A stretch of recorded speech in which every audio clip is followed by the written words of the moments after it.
how prevalent is it? It is very prevalent, actually, more than you might expect, because you're talking about a child. You know, Right. usually when you think of identity theft, you think of someone wanting your money, getting your bank account, getting your credit cards. Kids don't have that, but they have something that's very valuable. They have social security numbers, and they have an identity that has value that thieves want. I'm going to go home and check my kids, certainly. When you look at the numbers, though, Sue, what's really astounding, 1 million kids have seen their identities hacked, according to Javelin Research.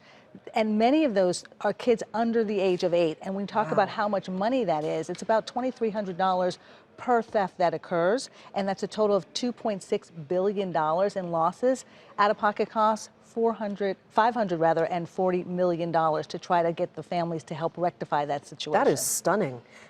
How come it goes unnoticed for years? I mean, the obvious question is they're kids, so you don't think about it.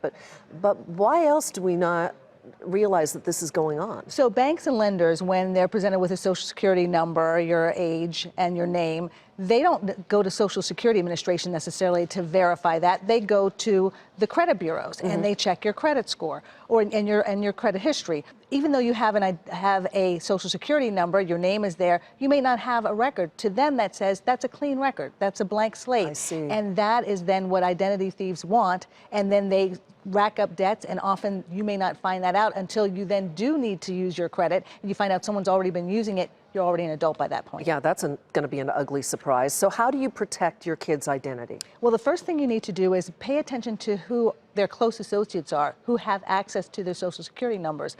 Unlike adult victims of identity theft, 60% of the children know the people who have stolen their identity in some way. Only 7% of adults, that's the case.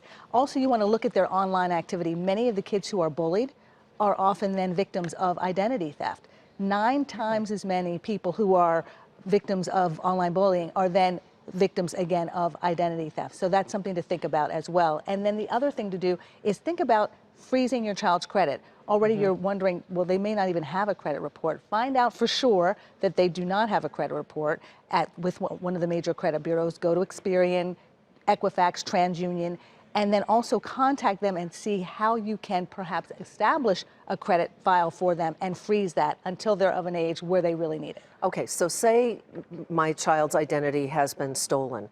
You mentioned freeze the credit. Is there anything else that I should do? After contacting the credit bureaus, of course, you want to contact the businesses that where you think that this has happened. Let them know what has happened.